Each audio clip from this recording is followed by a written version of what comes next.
She didn't even look up from the couch when I told her I knew. The TV was on low, one of those home makeover shows where couples pretend paint colors are life or death. Rachel was scrolling on her phone like I was reading her a grocery list. I said I saw the email. She gave a little laugh through her nose and shrugged. Okay, and I stood there with my keys still in my hand, jacket half off, and felt something in my chest go quiet. Not broken, just quiet. Then she said the line like it was nothing. You're not exactly hard to replace, Ben. You're just the safe option. Hey friends, please like this video and leave a comment with your impressions. This will be a great help. Thank you. We never tire of reminding you, it's all thanks to you. I'm Ben, I'm 38. I work as a building inspector for our county. It's not glamorous, it's steady. I show up, I take photos, I write reports. I make sure people aren't living in a fire trap with exposed wiring. I've been doing it long enough that the contractors know me by name and the older ladies at the permit counter ask about my mom. Rachel was 35 and worked in event marketing for a regional spirits distributor. She was good at it. She could walk into a room of strangers and leave with 3 new friends and a job lead. She dressed like every day had a camera crew. She had that polished laugh that made people lean in. We lived in a small city outside Pittsburgh, Pennsylvania, not Pittsburgh itself. Our place was in Beaver, right near the river, in a converted old brick building with creaky wood floors that made the same complaint every winter. 2 bedrooms. One was her office, mostly a ring light, a desk, and stacks of branded swag from her company. The domestic details were simple and familiar. My boots always went on the rubber tray by the door because the salt from winter roads would ruin the floor. Her candles were everywhere, little glass jars with names like Cozy Cabin and Midnight Orchard, even though she barely let them burn down because she liked the look. Every Sunday, I made a pot of chili and packed lunches for the week while she played playlists and tested cocktail recipes for work, which mostly meant she poured 2 ounces of something expensive and took a photo of it beside a lemon peel. I loved the stability of our life. I liked that we had routines. Rachel said she did too, but she would also say things like, I can't do boring forever, like boring was a disease and not the reason our bills were paid. The first year was easy. We met through friends, 2 bar stools, a trivia night, and she laughed at one of my dumb answers. We moved in after about a year because her lease was ending and my place was closer to her accounts. She called it taking the next step. I called it splitting rent. Both were true. The second year is where the restless started to show. It wasn't one dramatic change. It was the little things that stacked up like mail you don't open. She started going out later and coming home more wired, like she'd been plugged into a wall socket. She started calling me Grandpa if I said I didn't want to go to a new place at 10 p.m. on a Wednesday. She started saying my life instead of our life. And there were red flags, but they didn't wave. They just sat there. One night she came home and tossed her purse onto the kitchen chair. She went straight to the bathroom and shut the door. Her phone stayed on the counter. The screen lit up. I wasn't trying to look. It was right there. A message preview popped up. You looked insane tonight, in a good way. No name I recognized, just an initial, M. I didn't pick up the phone. I didn't open anything. I just stared at the words like they were a stain. When she came back out, she grabbed the phone fast, face smooth. What? Nothing, I said. She tilted her head. You're acting weird. I remember thinking, that's funny. I'm not the one getting texts like that. Another time, she insisted we go to her coworker's birthday dinner. I wore a button-down. She wore a dress that made me swallow hard. At the restaurant, she barely sat next to me. She kept sliding toward the end of the booth where a guy in a blazer was holding court. He was loud in that practiced way, not rude, just trained for attention. He called her Ratch like he'd earned it. When I finally got introduced, he shook my hand and said, Ben, right, the inspector guy, like I was a tool Rachel kept in a drawer. Rachel didn't correct him. She just smiled and took a sip of her drink. That was the scene that felt small but off, not because of him, because of her face. She looked like she was watching herself in a mirror and liked what she saw more than anything at the table. After that, I started noticing the absences. Her late meetings didn't match her calendar because she stopped using our shared one. She'd go quiet if I asked what time she'd be home. She started locking her phone screen every time she walked away, even if she was just going to switch laundry. And then came the bank notification. We kept finances mostly separate. I'd been married once before in my 20s, and that taught me to keep things clean. But we did have a shared email address for household stuff: utilities, lease, renters insurance, the streaming services. It was just easier than forwarding everything. Rachel used it too, or she was supposed to. One Saturday morning, I was sitting at the kitchen table with coffee, paying the electric bill. Rachel was still asleep. The place was quiet except for the hum of the fridge and the radiator ticking like it had opinions. I logged into our shared inbox and saw an unread message with a subject line that made my stomach go cold. Confirmation, hotel reservation, Oak and Elm Boutique Suites. It was addressed to Rachel's name, sent to our shared email. That's when I noticed the details. 2 nights, midweek, check-in at 4 p.m. It wasn't in our town. It was an hour and a half away in Ohio, in a little place people go to get away without committing to a real trip. And there were 2 guests. I didn't click anything I wasn't allowed to. I didn't need to. The email itself was the receipt. It was right there, in plain view, in an inbox we both used. My hands didn't shake. That surprised me. I felt that quiet again, like my body had decided not to waste energy on panic. Then my phone lit up. A text from my coworker, Javier. FYI, your 10:30 got moved to 11. Supervisor meeting ran late. I stared at that text like it was permission. I did one thing before Rachel woke up. I forwarded the hotel confirmation email to my personal email with a simple subject: for records. Then I took my coffee and sat on the balcony, listening to the river and the distant traffic, and I watched the world keep going like my life hadn't just shifted. When Rachel finally woke up, she padded into the kitchen in one of my old t-shirts like she owned it. She kissed my cheek on autopilot and opened the fridge. "Do we have oat milk?" she asked. I watched her pour coffee and realized something else. If she was bold enough to send a hotel booking to our shared email, she wasn't being careful. She was being confident. Confident people don't think you'll do anything. I waited not because I was scared, because I wanted the whole picture to be clean. I wanted to be able to act like a grown man, not a wounded teenager. Later that day, she left to run errands. She was gone for 3 hours and came back with one small shopping bag and a story about Target being a zoo. Sure. That night she fell asleep on the couch. Her phone was face down on her chest. I didn't touch it. I didn't open anything. I didn't need to. She rolled over and the phone shifted. The screen lit up again with a notification, bright in the dim living room. Michael added you to Cleveland quick trip. A calendar invite. From Michael. Sent to her work email, but the notification banner showed it because she had her account synced. It was visible for anyone in the room. I didn't tap, I didn't accept. I just saw the title and the date.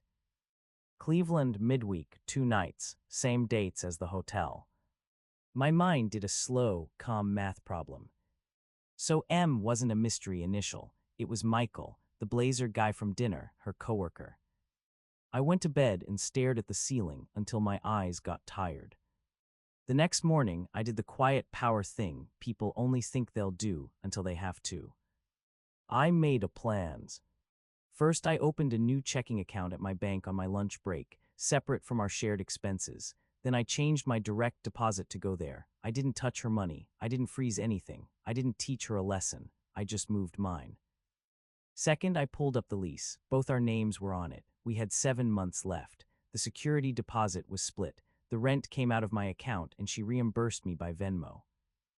I took screenshots of our rent payment history and her reimbursements, not to embarrass her, but because I'd learned the hard way that when people get cornered, they rewrite reality. Third, I called our landlord, a retired guy named Dennis, who ran the building like it was his hobby and his pride. I didn't say cheating. I didn't say betrayal. I said, "Dennis, quick question. If one tenant wants to vacate early, what's the process? I'm trying to plan ahead." Dennis sighed like he'd answered this question 1,000 times. "You're both on the lease. If one leaves, the other still has responsibility unless we do a new lease. We can talk options." "Okay," I said. "If I wanted to be removed, would you consider a lease takeover with Rachel staying?" "Possibly," he said, "but I'd need her income info and an application. no promises. That was enough. It wasn't a guarantee, but it was a path. Fourth, I changed my passwords, not because I thought she'd hack me, but because shared life is messy. She knew my laptop passcode. She knew my streaming logins. She could access things by accident or on purpose. I changed the important ones: banking, email, work accounts, anything tied to money or identity. Digital hygiene, clean and legal. Then I waited for the right moment. It came faster than I expected. Tuesday night, Rachel came home in a good mood. Too good, she was humming. She tossed her keys and said, "So I'm going to Cleveland for work this week. 2 nights, client thing." I didn't react. I set my fork down slowly. "What client?" I asked. She blinked. "It's like a distributor meetup. You wouldn't care." "I care," I said. "Come, what's the hotel?" Her eyes flicked away for half a second.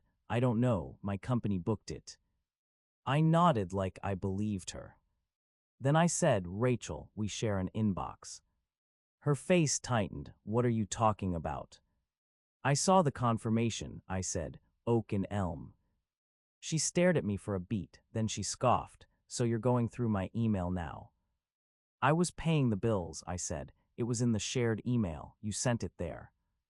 Her mouth opened, then closed. Her shoulders lifted like she wanted to fight. "What, you think I'm cheating?" she said, like the word was ridiculous. "I think you're lying," I said. She laughed again, louder this time. "Oh my God, you're being insane." I let the silence sit. Then she threw the deflection like a dart. "You've been distant. You're always tired. You don't try anymore. Maybe if you were actually fun, I wouldn't need other people." I looked at her, really looked. The face I'd cooked Sunday chili for, the woman in my old t-shirt, the person who once cried over a sad dog video and made me think she had a soft center. And then she said it, like she'd been waiting to use it. "You're not exactly hard to replace, Ben. You're just the safe option." There it was, the cruel line, dismissive, indifferent, like our life was a subscription she could cancel. I didn't raise my voice. I didn't slam a door. I didn't even stand up right away. I just nodded once, like I'd received a report. "Okay," I said. She looked confused, like she'd expected fireworks. I stood and took my plate to the sink, rinsed it, put it in the dishwasher. Then I said my mirror line, calm and flat. "If I'm that easy to replace, you won't miss me when I'm gone." Her smile wobbled. "What is that supposed to mean?" she asked. "It means I'm done," I said. "I'm not going to compete for my own relationship." She rolled her eyes, but her fingers gripped her phone. "You're being dramatic." "No," I said, "I'm being practical." And that's when the quiet exit started. That night I slept in the second bedroom, the one with her ring light. I moved it aside, laid clean sheets down, and listened to the old building settle. Every creak sounded louder when you weren't pretending. The next morning, after she left for work in her heels and her perfume cloud, I packed. Not everything, just the things that were mine and mattered. The sound I remember most is the zipper, the slow rasp of a suitcase closing, the little click of the latch, the quiet snap of a plastic bin lid. I packed like I was moving for a job, calm, efficient. My clothes, my documents, my laptop, my tools, my grandfather's watch, the framed photo of my mom and me at a ball game. I left the shared couch, the shared plates, the shared blender. I didn't want an argument about forks. I also took pictures of the apartment as it was, not to be petty, to protect myself from a "he damaged the place" story later. Then I did one more thing. I wrote a note on a yellow sticky and placed it on the kitchen counter where she'd see it first. 4 words. Choose safe, lose safe. That was the note I left. By noon, my friend Kara showed up with her SUV. Kara was one of our mutual friends, the kind who doesn't gossip but also doesn't tolerate nonsense. She'd been my friend first, then Rachel S. "I'm not asking questions," Kara said as she helped me carry boxes, "but I'm glad you called me instead of doing something dumb." "Me too," I said. My other mutual friend, Deshaun, met us at the storage unit I'd rented month to month. He was all steady muscle and quiet jokes. He didn't ask what happened either. He just said, "Where do you want it?" At work, Javier had noticed I'd been off and asked if I was okay. I told him, I'm moving this week. He said, you want me to swap inspections so you can breathe. And just like that, my schedule loosened. My family member in this story is my sister, Paula. She's older, married, and brutally calm. When I called her that afternoon, she didn't gasp. She didn't call Rachel names. She said, do you have your documents and money secure? Yes, I said. Good, she said. Now don't explain yourself to people who benefit from misunderstanding you. That line stuck. And my neutral helper was Dennis, the landlord. I met him in the hallway later that day to hand him a written notice that I wanted to explore being removed from the lease. Dennis looked at me over his glasses. You two splitting. I'm moving out, I said. He didn't pry, he just nodded. I'll need Rachel to come in and requalify if she wants to stay alone. If she can't, we'll talk sublet or lease break terms. Understood, I said. No drama, just process. Rachel found out at 5:42 p.m. I know because that's when my phone started lighting up like a slot machine. First it was texts. What is this note? Are you serious? Where are you? Ben, pick up. Then a call, then another, then a third. I didn't answer. I sent one message. I'm safe, I'm moving out. We can communicate by text about lease and bills. That's it. Then the flying monkeys arrived. The first was Michael himself. I got a message request on Instagram from an account I barely used. His name, his smug headshot, and a line that tried to sound casual. Hey man, I think there's a misunderstanding. Rachel's upset. Can we talk? I didn't respond. I didn't need a conversation with the guy who made a calendar titled Cleveland Quick Trip. The second flying monkey was Rachel's cousin, Alyssa, who I'd met at Thanksgiving. She called me twice and then texted. You're really going to abandon her. She says you're overreacting. I replied once, factual and short. I'm not debating this. A hotel booking for 2 guests was sent to our shared email. I'm handling separation calmly. Then I attached one screenshot of the email subject line with the dates. No paragraphs, no insults, just a receipt. Alyssa didn't respond after that. That's the thing about receipts. They don't argue, they just sit there. Rachel tried a different angle. She showed up at my work parking lot 2 days later. I was walking to my car with my clipboard when I saw her leaning against her own, arms crossed, eyes red like she'd practiced crying in the mirror. Can we talk? She asked. I didn't move closer. I didn't get pulled into the emotion. Not here, I said. Text me. You can't just leave, she said, voice shaking. We have a lease, we have.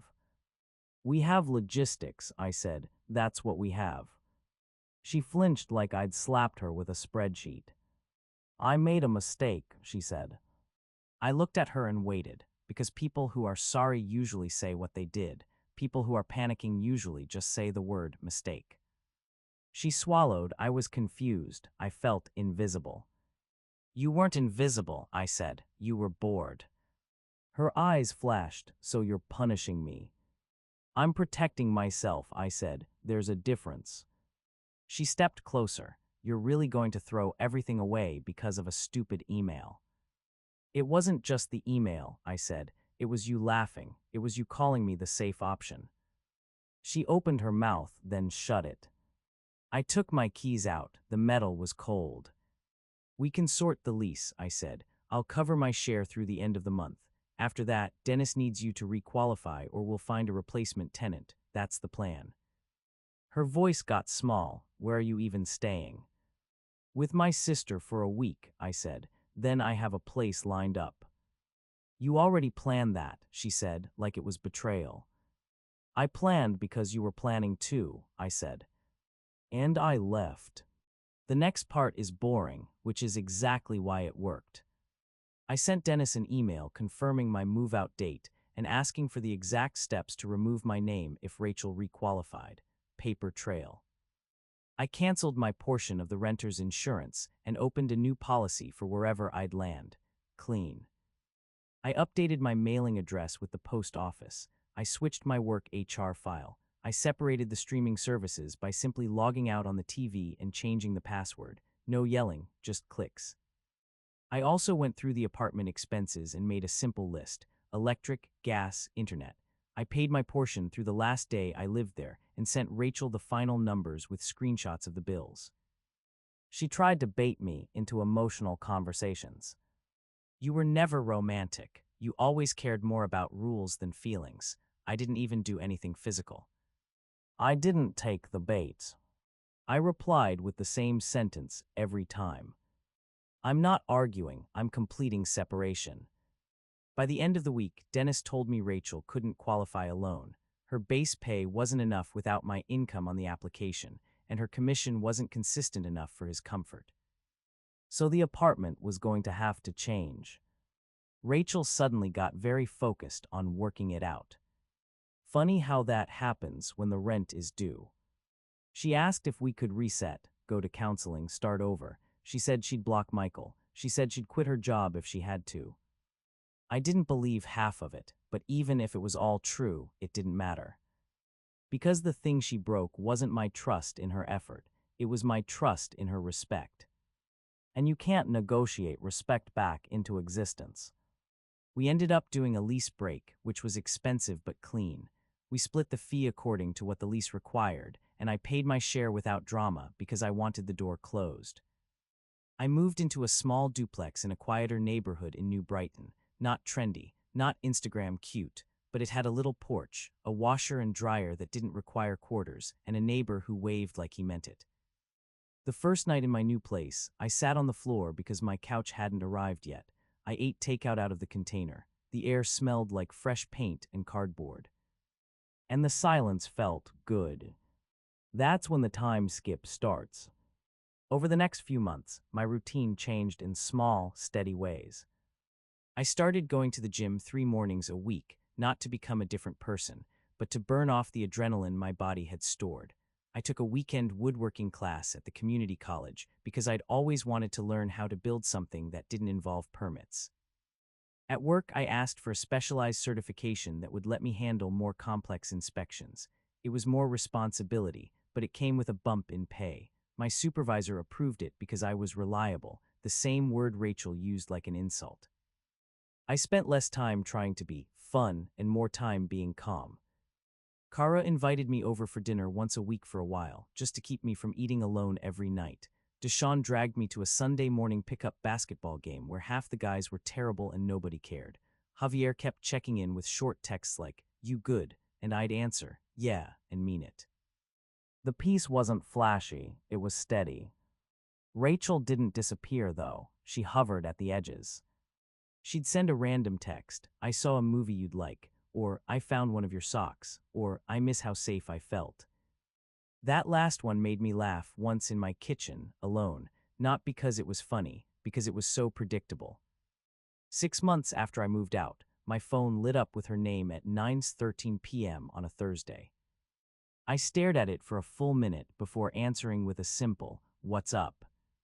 Her voice was softer than I remembered, less polished. "Hi," she said, "I know it's late." "Is this about bills?" I asked. "No," she said quickly. "No, everything's settled. I wanted to tell you something." I waited. She took a shaky breath. "I started therapy, real therapy, not like one session. I've been going for months, and I understand why I did what I did." I didn't react, I just listened. She kept going. "I was chasing validation. I hated myself for needing it. I made you the stable thing and I treated stability like it was boring. And I'm sorry, I'm actually sorry." There was a long pause. Then she said, "I miss you, Ben. I miss us. I want another chance, even if it's slow, even if it's small." I looked around my living room, the bookshelf I'd built in class, the plant on the windowsill that was still alive because nobody told me it was impossible, the quiet. I thought about the couch laugh, the cruel line, the way she said "safe option" like it was a flaw. And I knew my answer. "Rachel," I said, "I'm glad you're getting help. I really am." "Thank you," she whispered, hopeful. "But no," I said, "we're not doing this again." Her voice cracked. "Why? I'm different now." I let the silence sit for a beat, then gave her the calm boundary she didn't expect. If I'm that easy to replace, I said, you won't miss me when I'm gone. She made a small sound, like she'd been punched by her own words coming back. That's not fair, she said. It's honest, I said, and I'm not angry anymore, I'm just done. She started crying, real tears this time, so that's it. That's it, I said, please don't call me again unless it's an emergency. She whispered, okay. And then the line went dead. The ending isn't a grand victory scene. It's me on a Saturday morning, months later, standing on my porch with a mug of coffee. The air is cold. The river smell drifts in when the wind shifts. My phone is quiet. My house is quiet. I'm not someone's safe option anymore. I'm my own plans.